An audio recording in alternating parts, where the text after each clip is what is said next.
Welcome back. Today I'm making some infused treats, some 420 fudge to go with some 420 ricotta cake I've got left over.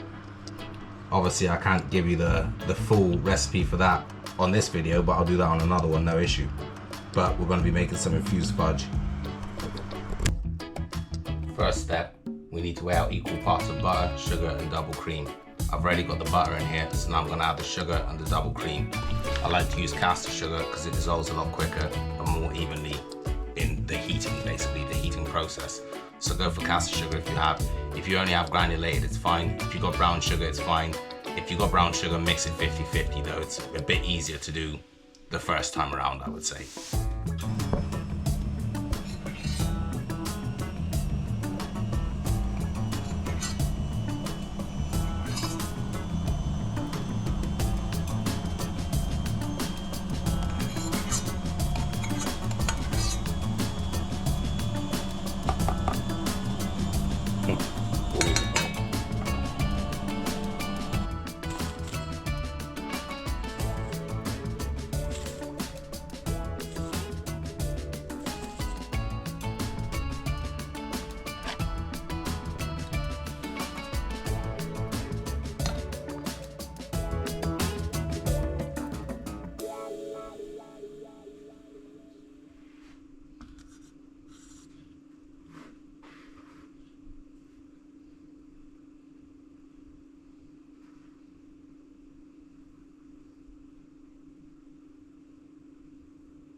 One gram over, doesn't matter.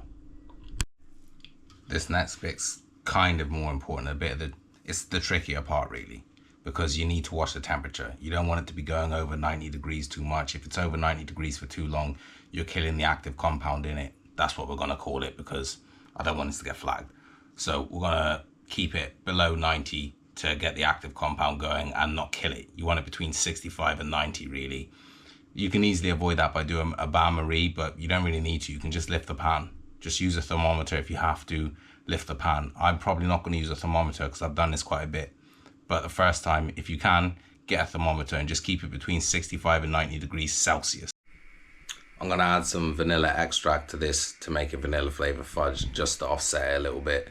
It's not like a strong flavor of the butter in there because it's been temperature controlled when I made the butter. So it's not overwhelming. If you let it raw and like boil too high a temperature, like I believe if it goes over 165 Fahrenheit, you'll start to get like a bitter taste in there. You don't need that.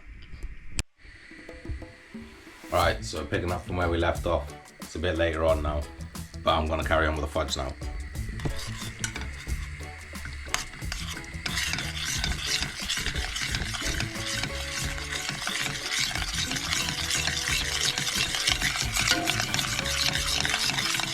At this early stage, just beat everything together on a low heat.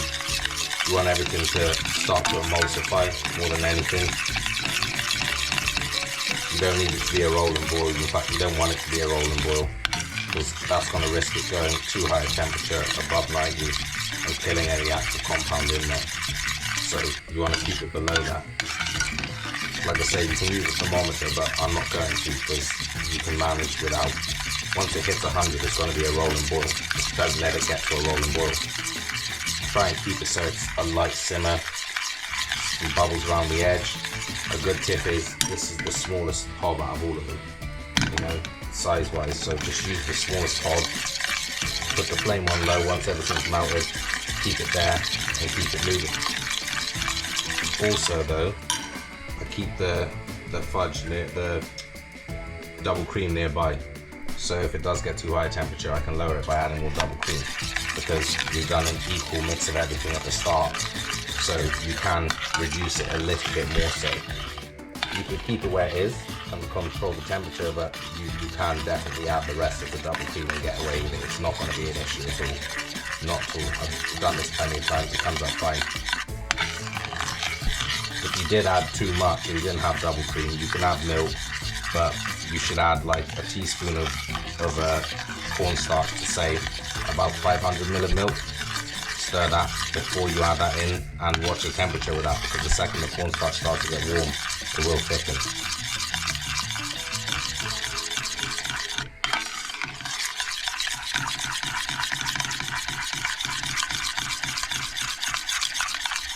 So it's all come together now. It just needs to keep heating.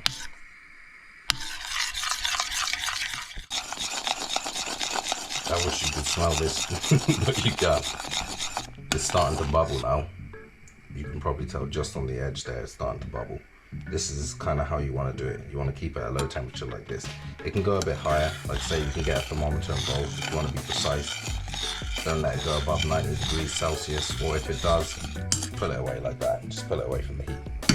Stop it from boiling. So you can keep it here like this and just keep stirring the whole time really to incorporate it. Once it starts to darken and go to a fudge colour, you can taste it. You'll know that you have it correct.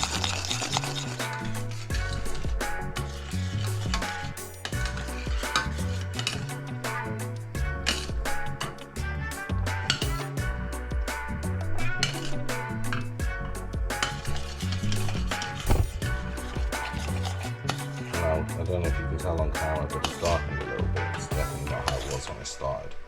Now if you're using brown sugar, it's going to have the characteristic dark brown fudge colour. If you're using white, it will get like browner for sure, but given the colour of your butter, that's what's going to affect the overall colour of it, regardless of what sugar you use. Until you're using dark brown muscovado sugar, that will just make any fudge you make, regardless of how strong the butter is, it's going to come out dark brown if you use a muscovado. Demerara you get away with, golden brown you get away with, white sugar it's not really going to turn deep brown in colour, but it will definitely darken. It was like a very yellow colour to start with, but now it's kind of like almost like condensed milk, but a little bit darker.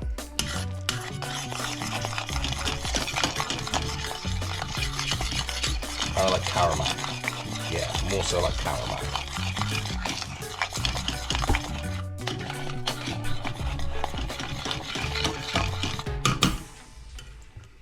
See, that's okay, but even then I would lift it or just keep it active.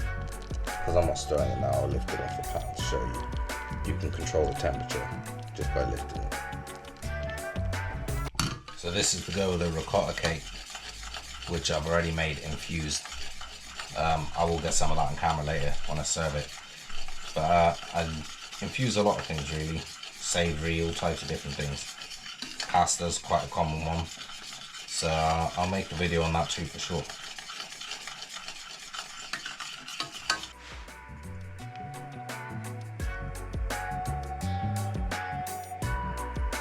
Literally just a cupful will be enough. Added like half a teaspoon of brown sugar and just added a little splash of the double cream to bring the temperature back down again. And it's ready to go. Like it's literally ready to go. I'll bring it back to a slight boil, like a very low simmer, and then it's done.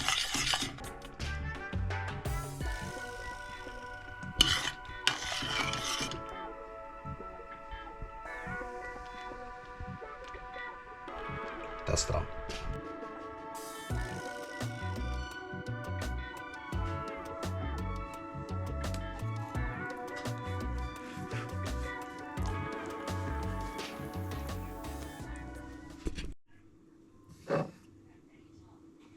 This is like nearly 2 tablespoons. It's enough for both cake slices. Each slice has about 1/10 in it, so it'd be overkill if you put too much. But just microwave it quickly, 10 seconds, and give it a quick stir. It'll emulsify back to its original consistency when you made it.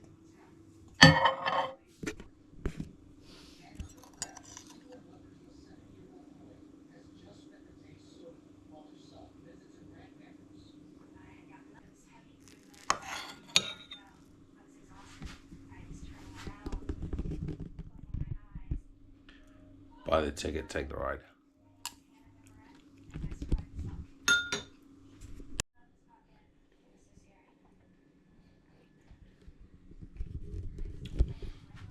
It's delicious, but it tastes like a fucking mistake. The second you eat it, you fucking know.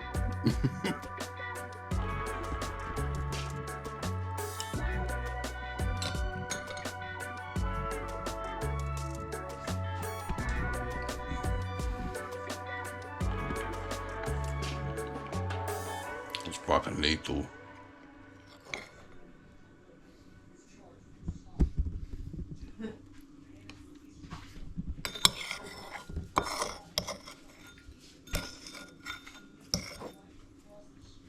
A few moments later.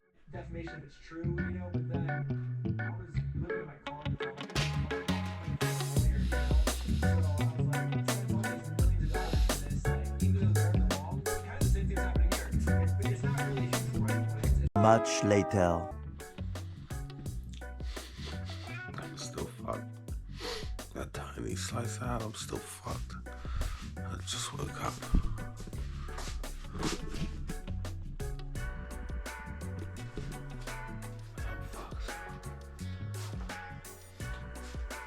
More like a little bit stoned. I'm fucked.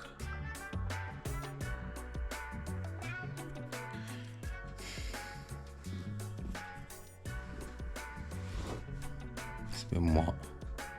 12. It's about 15 hours since I did the cake and the fudge. I'm only now starting to feel like I'm sobering up. I've had a couple vapes though, so I'm a little bit baked, but not an edible baked, like vaping baked. It's only now really wearing off. That's just fucking ridiculous. More recipes on the way. Subscribe.